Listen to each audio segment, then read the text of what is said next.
이 시간 우리에게 주시는 하나님의 말씀은 히브리서 10장 19절로 25절까지입니다. 함께 봉독합니다. 그러므로 형제들아 우리가 예수의 피를 힘입어 성소에 들어갈 담력을 얻었나니 그 길은 우리를 위하여 휘장 가운데로 열어놓으신 새로운 살 길이요 휘장은 곧 그의 육체니라. 또 하나님의 집 다스리는 큰 제사장이 계심에 우리가 마음의 뿌림을 받아 악한 양심으로부터 벗어나고 몸은 맑은 물로 씻음을 받았으니 참 마음과 온전한 마음으로 하나님께 나아가자. 또 약속하신 이는 미쁘시니 우리가 믿는 도리의 소망을 움직이지 말며 굳게 잡고 서로 돌아보아 사랑과 선행을 격려하며 모이기를 패하는 어떤 사람들의 습관과 같이 하지 말고 오직 권하여 그날이 가까움을 볼수록 더욱 그리하자.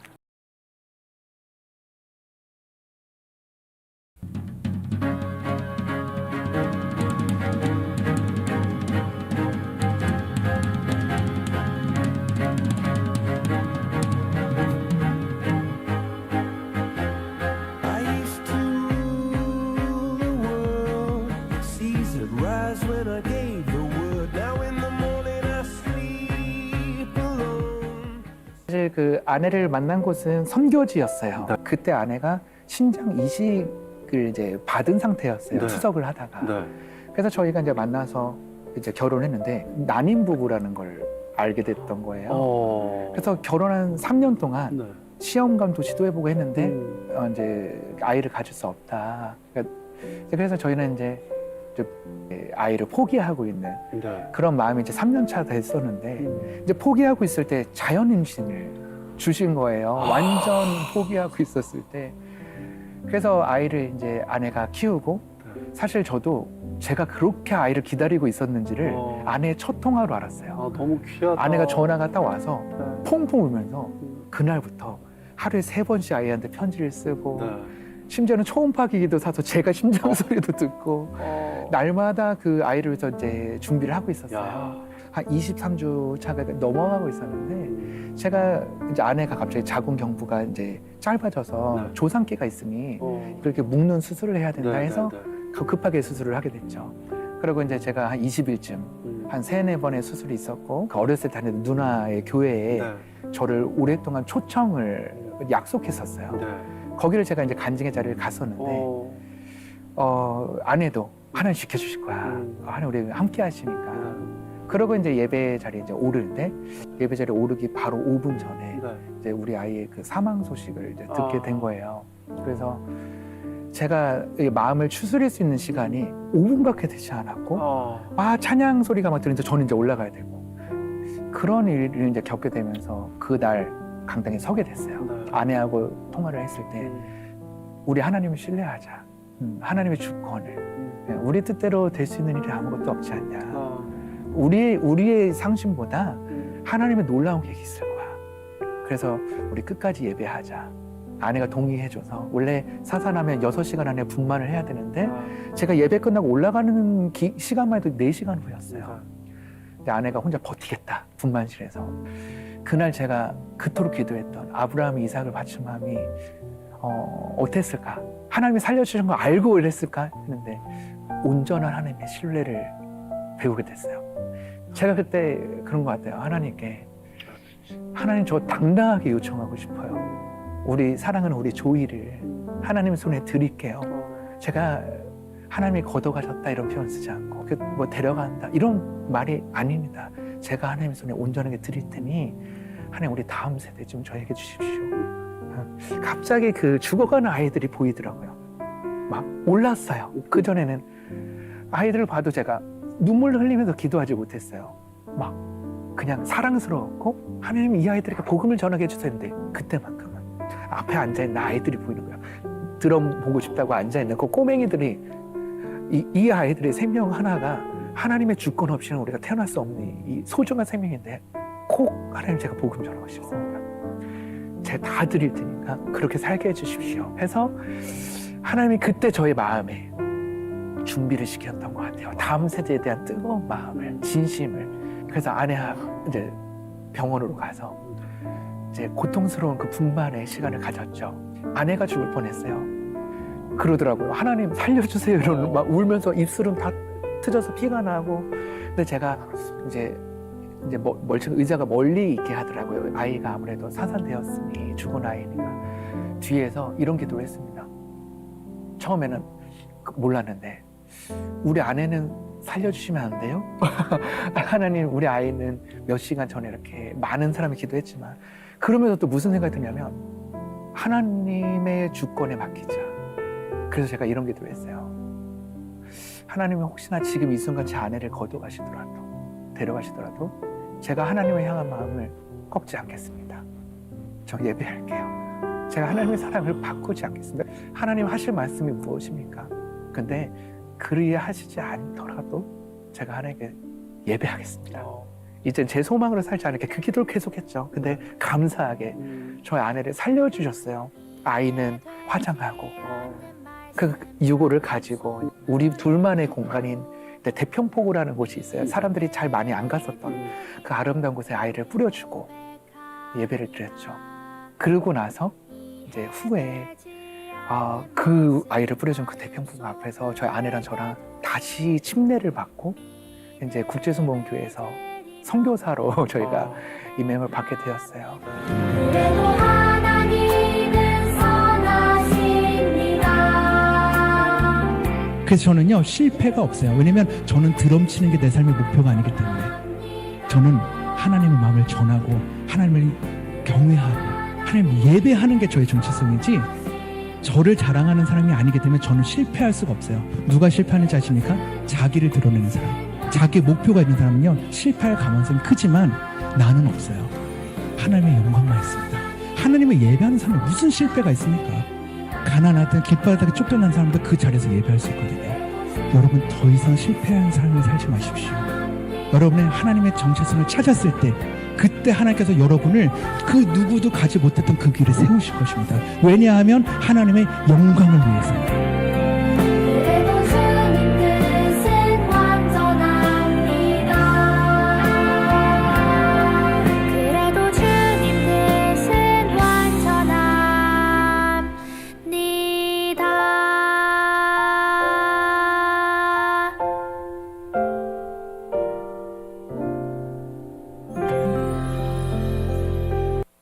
우리 자신이 이와 같은 상황에 놓여 있었다고 하면은 어떤 심정이었겠습니까?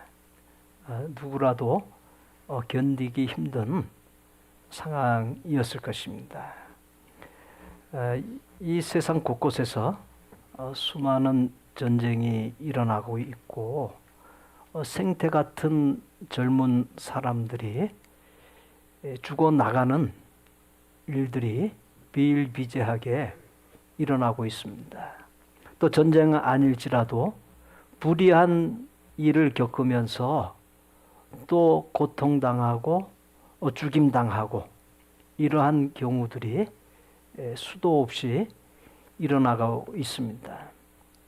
그러한 것들을 접할 때마다 의문점이 들죠. 하나님이 계시다면 어떻게 이러한 일들이 일어날 수 있을 것인가? 그런 의문점이 들지 않을 수가 없습니다. 여기 지금 그 리노라고 하는 이 세계적인 드러머도 똑같은 상황을 겪었어요. 그러한 상황 속에서 인간이 다 알 수 없는, 이해할 수 없는 하나님의 계획이 있고 하나님의 뜻이 있고 그리고 하나님의 주권이 있다. 그러면서 모든 것을 다 내려놓고 자기의 이해 안 되는 그 아픔과 그 심정까지도 다 내려놓고 오직 하나님만 바라보고 하나님만 예배하는 그 모습을 보게 됩니다. 이분이 그런 고백을 했죠. 내 인생의 목적은, 내가 비록 세계적인 드러머이지만 드럼 치는 것이 내 인생의 목적이 아니다. 혹시라도 자기 삶에서 내가 가지고 있는 이 생업이 내 인생의 목적이다. 그런 분 있으십니까? 내가 전공하고 있는 것이 이것이 목적이다. 그러면 그 목적을 가진 사람은 실패할 수밖에 없습니다.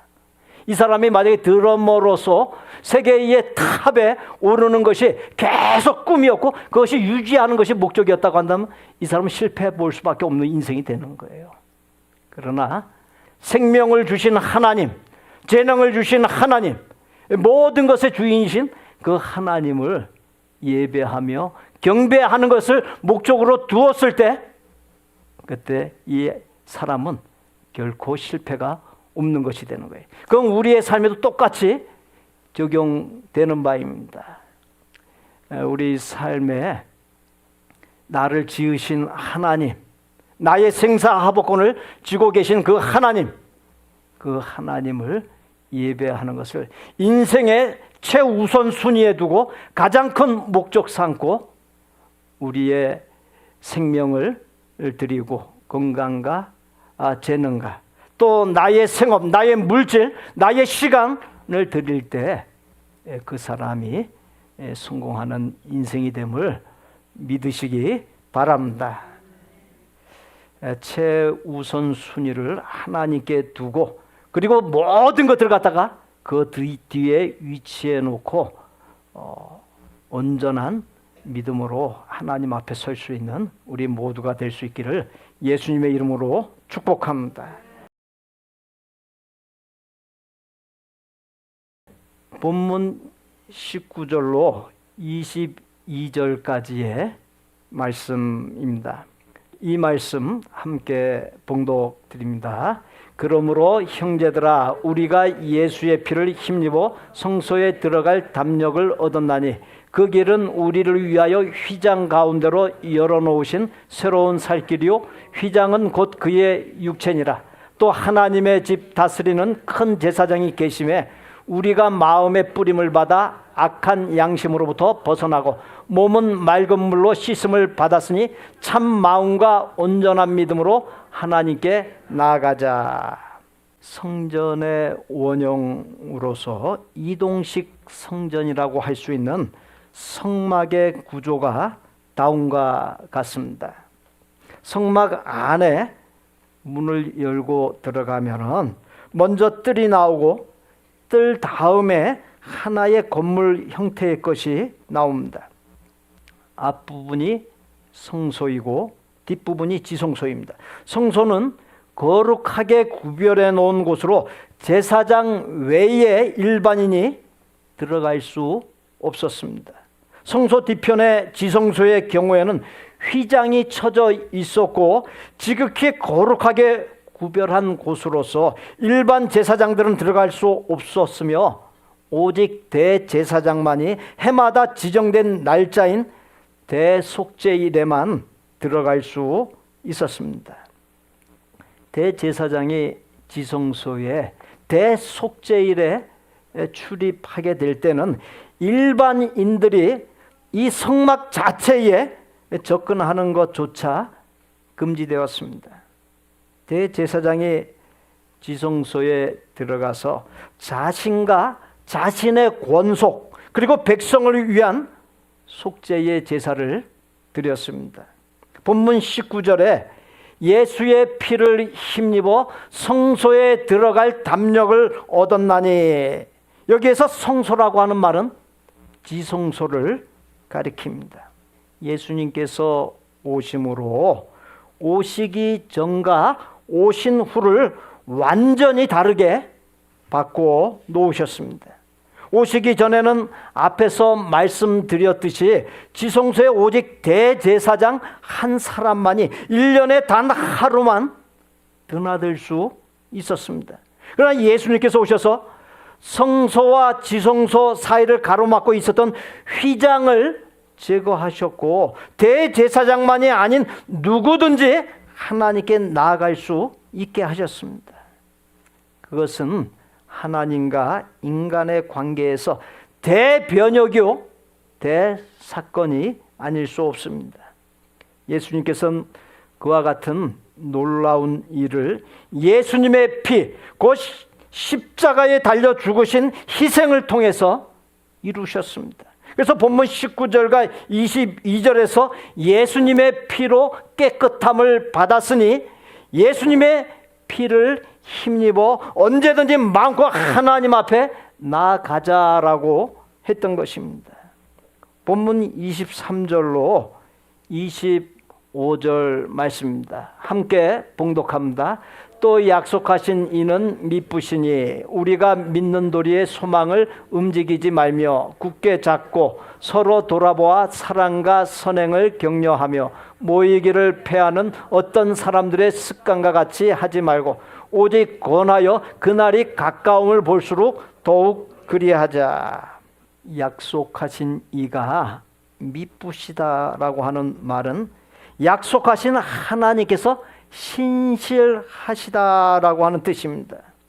하나님께서 인간에게 주신 약속은 택하신 자에게 죄 사함과 구원과 거듭난 생명을 주시고 택하신 자를 하나님의 자녀 삼으시고 하나님의 나라에 이를 때까지 책임져 주시는 것을 가리킵니다.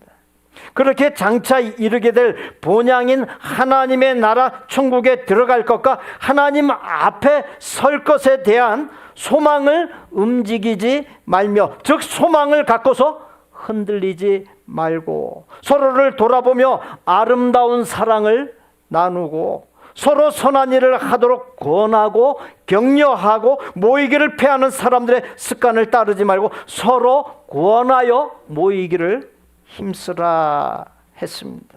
주어진 본문은 구원받고 거듭난 새 생명을 얻은 이후에 곧 교회생활, 신앙생활에 입문한 후에 어떻게 살아야 하는지를 말씀하고 있습니다. 이 자리에 우리는 이미 오래전에 구원받고 거듭난 새 생명을 얻은 사람들입니다.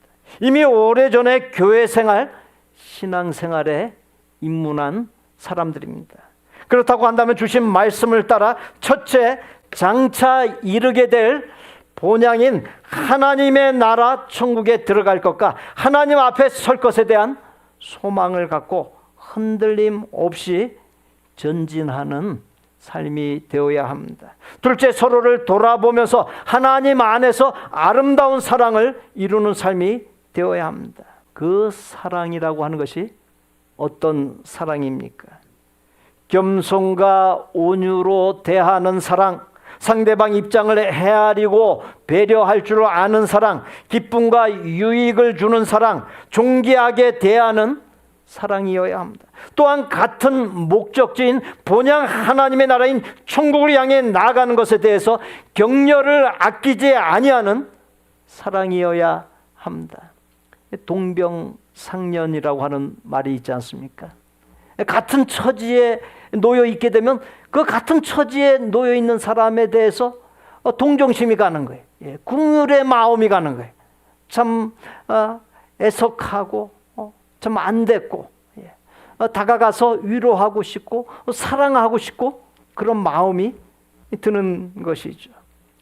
하나님 나라 본향을 향해서 같이 동행하는 사람으로서 서로 위로하고 힘을 북돋워주고 그리고 격려를 아끼지 아니하는 사랑을 보일 수 있어야 합니다. 세 번째로 선한 일을 하도록 권하고 격려를 아끼지 않는 삶이어야 합니다. 서로에게 이것이 참 하나님께서 기뻐하시는 일입니다.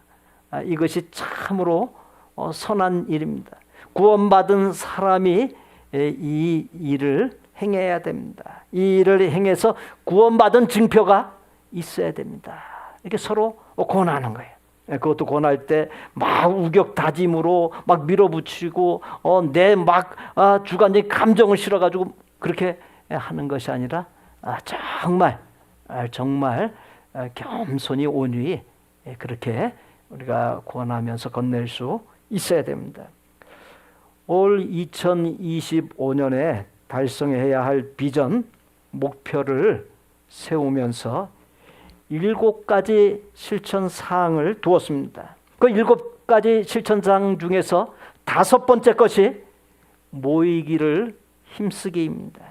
넷째, 우리는 모이기를 힘쓸 수 있어야 합니다.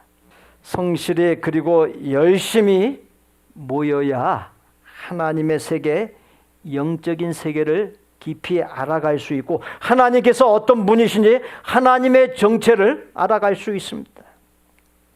하나님이 어떤 분이신지 제대로 알아야 하나님께 맞추는 온전한 신앙과 삶이 될 수 있습니다. 하나님을 제대로 모르면 하나님께 맞춘 삶이 아닌 자기 생각이나 자기 감정에 치우친 그 자신에게 맞추는 헛방질하는 잘못된 신앙과 삶이 될 수 있는 것입니다. 성경은 하나님께서 자신이 어떤 분이신지를 인간에게 알리기 위해 인간에게 전해주신 하나님의 자기 계시의 책입니다. 그렇게 마땅히 성경의 기록이 신앙과 삶의 기준이 되어야 합니다. 성경의 기록을 따라 사는 것이 객관성을 갖춘 신앙과 삶이 됩니다. 그런데 성경을 읽지 아니하고 무엇이 기록되어 있는지를 모르면 신앙과 삶의 기준인 하나님의 말씀에서 벗어나 자기의 생각과 감정이 기준이 되어 잘못된 신앙과 삶을 살게 되는 것입니다. 그래서 늘 성경을 가까이 하고 읽고 묵상하는 가운데 하나님을 바로 알고 하나님의 세계, 영적인 세계를 바로 아는 것이 매우 중요합니다. 여태껏 내 자신을 진단해보고 돌아볼 때 내 자신에게 맞춘 신앙생활이지 않았습니까? 내 감정에 맞추어서 신앙생활 해오지 않았습니까? 내가 알고 있는 어떤 지식 같은 거 그런 거에 맞춰서 신앙생활 해오지 않았습니까? 저는 앞으로 2년 정도 안에 항존직 직분 중 장로를 세우면 좋겠다는 생각을 갖고 있습니다. 2006년 개척 이래 19년째 접어드는 지금까지 안수 집사와 권사를 몇 차례 세웠으나 장로를 세운 적은 한 번도 없습니다. 안수 집사와 권사를 세울 때 제시한 기준이 엄격하지 않았습니다. 보통 8년 이상 출석했고 주일 성수하고 그럭저럭 신앙생활을 해왔으면 추천하여 세웠습니다. 그러나 장로는 성경에 기록된 엄격한 기준을 적용하고 기도하는 가운데 하나님의 인도하심을 따라 세우게 될 것입니다.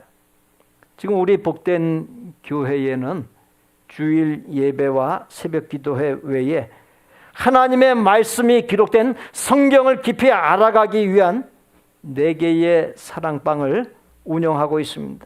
장로를 세우는 데 있어서 적용하고자 하는 엄격한 기준 중에 고상한 인격을 잘 갖추는 노력을 하는지, 그러니까 고상한 인격을 갖췄느냐 안 갖췄느냐 그걸 보는 것이 아니라 고상한 인격을 갖추고자 노력을 하고 있는지 그걸 보겠다는 거예요.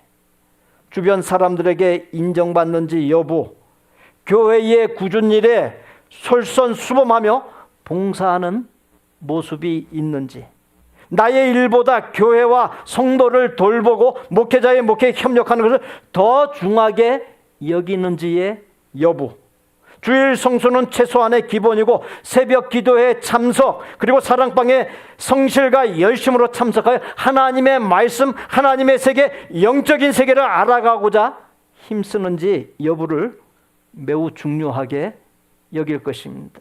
장로 될 사람이 일반 성도보다 더 몰라. 사랑방에 생전 참여하지도 않고 코빼기도 비추지 않아. 그런 사람이 어떻게 장로가 될 수 있어요? 안 됩니다.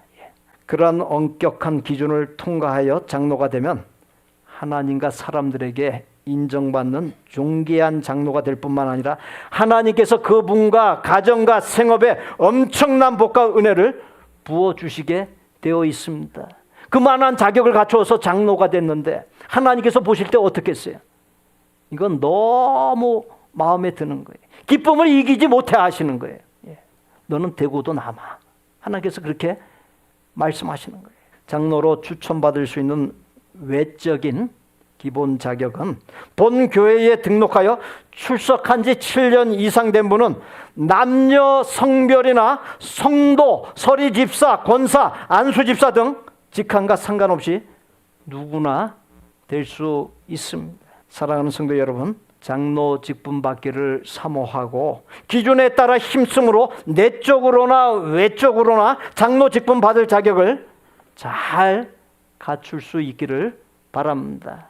혹이라도 장로 될 자격은 충분한데 장로 되지 못했다.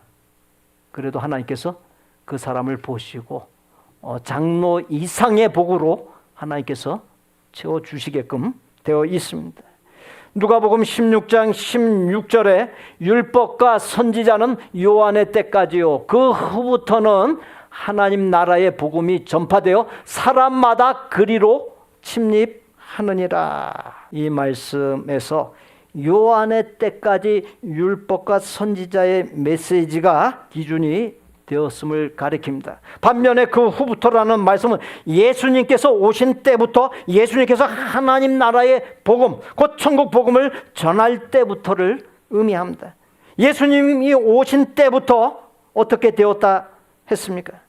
사람마다 그리로 침입한다. 그리로라고 하는 말씀은 하나님의 나라인 천국을 가리킵니다.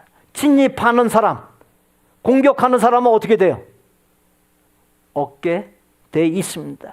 천국을 욕심내면서 천국을 목표 삼아가지고 침입하고 공격하는 사람은 그것을 탈취하게끔 되어 있어요. 획득하게끔 되어 있습니다. 예수님을 구주로 모셔드려 구원받고 믿음 생활을 시작한 사람에게 하나님의 나라인 천국이 주어졌습니다. 그러니까 이 자리에 계신 분들에게는 하나님 나라 천국이 다 주어져 있는 것입니다. 받은 구원과 천국은 이 세상의 그 무엇과도 바꿀 수 없는 것이, 그리스도인들은 알고 보면 최고의 보물을 갖고 있는 사람들입니다. 그런데 무엇이 문제입니까? 최고의 보물을 갖고 있으면서 그것을 묻어두고서 잊고서 살고 있다는 것이, 그러니 사는 것이 고통스럽고 고독하고 허무합니다. 행복이 없는 것이. 25센트짜리 동전을 눈에 바짝 들이대고서 태양을 쳐다보면 찬란한 태양도 넓고 넓은 하늘도 보이지 않습니다. 왜냐하면 동전을 눈에다 바짝 댔기 때문입니다. 무엇을 말해주는 것입니까? 매일 우리가 돈, 물질 하다 보니 하나님의 나라인 천국이 보이지 않는 것이, 허다한 사람들이 교회에 다니면서 신앙생활 한다고 하지만 물질의 복, 세상의 복에만 관심을 가짐으로 정작 가장 중요한 영적 세계에 대하여 무지하게 되고 영적인 세계 구원을 통해 시작된 천국을 맛보지 못하는 것입니다. 요한계시록 3장 11절에 네가 가진 것을 굳게 잡아 아무나 네 면류관을 빼앗지 못하게 하라. 하나님께서 내게 주시어 내가 갖고 있는 것이 무엇입니까? 하나님 자체를 우리에게 주셨어요. 하나님 자체를 내가 갖고 있습니다. 하나님 자신을 계시해 놓은 하나님의 말씀이 내게 있고, 그 다음에 기도라고 하는 특권이 내게 있습니다. 그리고 하나님 나라인 천국이 내게 있습니다. 그것들을 굳게 잡아 결코 빼앗기지 말라는 것입니다. 굳게 잡아 결코 빼앗기지 않는다는 것을 좀 더 적극적으로 표현하면 침입하는 것이다, 공격하는 것이다가 됩니다. 예수님 만난 사람들, 예수님이 전해준 복음을 깨달은 사람들이 하나님의 나라를 침입, 곧 공격한다는 것은 하나님의 나라인 천국을 맛보고 누리거나 들어가기 위해 힘쓰는 것을 가리킵니다. 마태복음 11장 12절에 세례 요한의 때부터 지금까지 천국은 침노를 당하나니 침노하는 자는 빼앗느니라. 그렇습니다. 하나님의 나라인 천국을 사모하며 들어가고자 부단히 힘쓰는 사람은 천국을 빼앗는다, 얻는다 했습니다. 이 천국이라고 하는 곳은 이 세상 너머의 또 다른 세상 공간에 있기도 하지만 또 어디에도 있는 것입니까? 하루는 바리새인들이 예수님께 하나님의 나라가 어른 때에 임하나이까. 그러자 예수님께서 여기 있다 저기 있다고도 못하리니 하나님의 나라는 너희 안에 있느니라 말씀했습니다. 우리 안에 있다는 것이, 어떤 우리 안에 하나님의 나라인 천국이 있는 것입니까?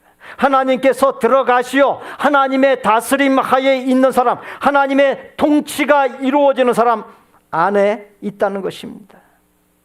나와 내게 있는 세상 것을 내려놓고 나와 내게 있는 세상 것이 하나님의 다스림 하에 놓이게 될 때 바로 거기에 하나님의 나라인 천국이 이루어진다는 것입니다. 내가 하나님의 나라인 천국을 갖고 있으면서도, 내 곁에 천국이 있으면서도 내가 받아 누리지 못하는 것은 부족하고 연약하고 문제 많은 내가 나의 삶과 내게 있는 것들을 이끌기 때문입니다. 내 인생의 주인인 내가 되고 내게 있는 것들의 주인이 내가 되기 때문에 하나님 나라 천국을 맛보고 누리지 못한다는 것입니다. 사랑하는 성도 여러분, 하나님의 나라인 천국을 일상의 삶의 현장에서 맛보고 누리기를 원하십니까? 나와 내게 있는 것들이 하나님의 다스림을 받도록 하나님께 내어드릴 수 있어야 합니다. 문제 많은 나에게 속해 있지 않냐고, 모든 것이 다 하나님께 속해 있을 때 거기에 천국이 임하는 역사가 일어나는 법입니다. 마태복음 11장 12절에 천국은 침노를 당하나니 침노하는 자는 빼앗느니라는 말씀은 천국은 능동적이고 적극적이며 열정적인 사람들이 차지할 수 있다는 것입니다. 신앙생활을 수동적으로만 하는 성도들이 있습니다. 본래 기독교 신앙은 진취적이고 도전적이고 능동적입니다. 예수님을 믿는다는 것은 잘못된 전통, 소극적인 생각이나 삶의 방식, 바리새인 같은 허울만 그럴싸하게 가꾼 형식적인 신앙, 죄로 물든 옛 성품과 삶을 깨트려 버리는 것입니다. 예수님을 믿는다는 것은 삶을 새롭고도 올바르게 개혁하는 것을 의미합니다. 세상에 두 종류의 사람이 있습니다. 조건이나 분위기가 갖추어져야 한다는 사람이 있고, 조건이나 분위기가 갖추어지지 않아도 하면 된다라고 하는 사람이 있습니다.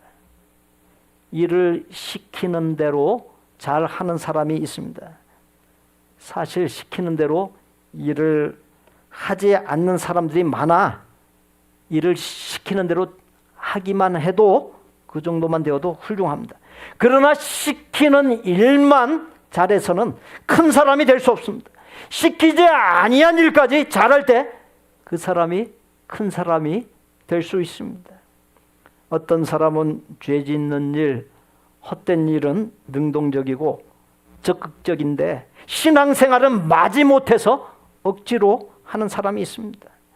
그 반대가 될 때 하나님께서 복 주시고 크고 귀하게 들어 쓰십니다. 시키지 않아도 영적인 욕심을 갖고 새벽 기도회나 수요일 예배 나오고 기도의 골방을 만들어 기도하고 성경을 읽고 전도하고 선한 일 등을 자발적으로 하고 적극적으로 할 때 그 모든 것이 하나님의 복을 쌓는 것이 되는 것입니다. 예수님께서 이 세상에서 여자가 낳은 자 중에서 요한보다 큰 사람이 일어남이 없도다라고 최고의 칭찬을 아끼지 않았습니다. 그와 동시에 이어서 그러나 천국에서는 극히 작은 자라도 위대한 사람인 요한보다 크다라고 상반된 말씀을 했습니다. 요한이 아무리 위대하다 해도 예수님의 구원의 은혜를 통해 시작되는 하나님의 나라를 맛보지 못했다는 측면에서 요한은 하나님의 나라 천국에서 가장 작은 자가 된다는 것입니다. 이 자리에 우리는 예수님을 통해 구원의 은혜를 받은 사람들이, 알고 보면 예수님께서 최고로 칭찬했던 요한보다 더 큰 자입니다. 우리가 받은 구원은 이 세상의 그 무엇과도 비교하거나 바꿀 수 없는 최고의 것입니다. 구원의 은혜 그것 하나만으로도 이 세상에 살면서 겪는 인생의 모든 아픔을 보상받고도 남는 최고의 보물인 것입니다. 예수님의 구원하심을 통해 우리의 삶의 천국이 시작되었습니다. 그 시작된 천국을 잊고 살아서는 안 됩니다. 그것을 꺼내서 늘 매만지면서 맛보고 누릴 수 있어야 합니다. 오늘 저는 말씀의 제목을 최대의 투자처라고 했습니다. 사랑하는 성도 여러분, 내가 최대로 투자해야 할 것이 무엇이며 최대로 투자해야 할 곳이 어디입니까? 주식이나 채권입니까? 부동산입니까? 은행입니까? 나의 생업입니까? 그러나 너무나도 분명한 것은 투자한 그 모든 것은 이 세상을 떠날 때 하나도 갖고 갈 수 없다는 사실이.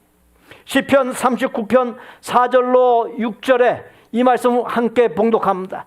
여호와여 나의 종말과 연한이 언제까지인지 알게 하사 내가 나의 연약함을 알게 하소서. 주께서 나의 날을 한 뼘 길이만큼 되게 하심에 나의 일생이 주 앞에는 없는 것 같사오니 사람은 그가 든든히 서 있는 때에도 진실로 모두가 허사뿐이니이다. 진실로 각 사람은 그림자같이 다니고 헛된 일로 소란하며 재물을 쌓으나 누가 거들는지 알지 못하나이다. 이 땅의 것은 아무리 좋은 것이라 할지라도 이 땅에 사는 동안에만 유효하다는 사실을 잊지 말아야 합니다. 이렇게 저렇게 소란 피우며 즉 애걸복걸하며 투자하고 모으고 쌓아 놓지만 결국은 누가 취할는지 알 수 없으며 다 그림자요 허사일 뿐이라고 일깨워주고 있습니다. 예수님께서는 우리에게 천국을 주시고자 사단이 온갖 흉계를 꾸미는 죄악의 세상에 침노하여 하나님의 나라인 천국을 시작했습니다. 사망의 세상에 침노하여 생명의 세상을 이루었습니다. 거짓의 세상에 침노하여 진리의 세상을 이루었습니다. 저주의 세상에 침노하여 복의 세상을 이루었습니다. 지옥 갈 사람에게 침노하여 천국 갈 사람으로 만들었습니다. 예수님께서는 세상과 사람들에게 침노하여 세상과 사람을 뒤바꾸어 놓았습니다. 인생들과 세상에 천국이 임하게 했습니다. 그런데 그 천국을 만끽하기 위해서는 능동적, 적극적인 것 이상으로 공격적일 수 있어야 합니다. 천국은 이 세상의 것들과는 근본적으로 다릅니다. 결코 쇠함이 없고 사라짐이 없습니다. 영원합니다. 인생의 승패는 세상에 집착하느냐 아니면 하나님과 천국에 집착하느냐에 달려 있습니다. 사랑하는 성도 여러분, 헛된 것에 집착하며 욕심부리고 추구했던 삶에서 영원한 세계인 천국에 집착하고 욕심부리는 삶으로 전환하시고 천국을 침노하고 쟁취하는 삶으로의 전환을 이루십시오. 이 세상의 그 어떤 일보다도 복의 근원이신 하나님과 천국을 얻고자 하는 일에 최고의 투자를 하십시오. 복의 근원이신 하나님과 천국을 얻기 위해 주신 말씀을 따라 점차 이루게 될 본향인 하나님의 나라 천국에 들어갈 것과 하나님 앞에 설 것에 대한 소망을 갖고 흔들림이 없이 전진하고 서로를 돌아보며 하나님 안에서 아름다운 사랑을 이루고 선한 일을 하도록 권하여 격려를 아끼지 아니하고 모이기를 힘쓰는 일에 최고의 투자를 아끼지 마십시오. 그래야 천국을 만끽하고 삶의 문제들을 해결받고 나 자신과 가족이 살고 교회와 일터가 일어나고 죄악과 헛된 것을 쫓으며 영적으로 죽어가고 멸망길로 치닫던 삶의 주변 사람들이 이웃들이 구원받고 하나님 앞에 나와 새 삶을 사는 역사가 놀랍게 일어나기를 예수님의 이름으로 축복합니다. 기도드립니다.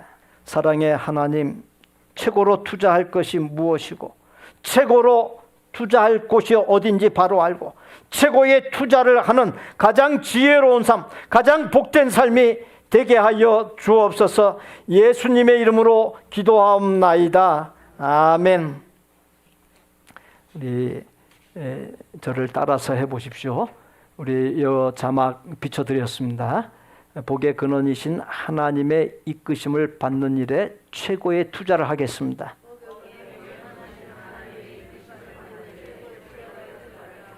하나님의 나라인 천국을 얻는 일에 최고의 투자를 하겠습니다. 우리 구주 예수 그리스도의 은혜와 아버지 하나님의 거룩하고 완전한 사랑과 성령님의 교통 내주 역사하심이 복의 근원이신 하나님과 천국을 얻기 위해 장차 이르게 될 본향인 하나님의 나라 천국에 들어갈 것과 하나님 앞에 설 것에 대한 소망을 갖고 흔들림 없이 전진하고 서로를 돌아보며 하나님 안에서 아름다운 사랑을 이루고 선한 일을 하도록 권하며 격려를 아끼지 아니하고 모이기를 힘쓰는 일에 최고의 투자를 하여 천국을 만끽하고 삶의 문제들을 해결받고 나 자신과 가족이 살고 교회와 일터가 일어나고 죄악과 헛된 것을 쫓으며 영적으로 죽어가고 멸망길로 치닫던 삶의 주변 사람들, 이웃들이 구원받고 하나님 앞에 나와 새 삶을 사는 역사가 놀랍게 일어나기를 소원하고 작정하는 아름다운 마음의 성도들과 성도들의 가족과 생업과 학업과 대인관계와 미래 위에 우리 복된 교회 신앙 공동체 위에 이제로부터 영원토록 함께 계실지어다. 아멘.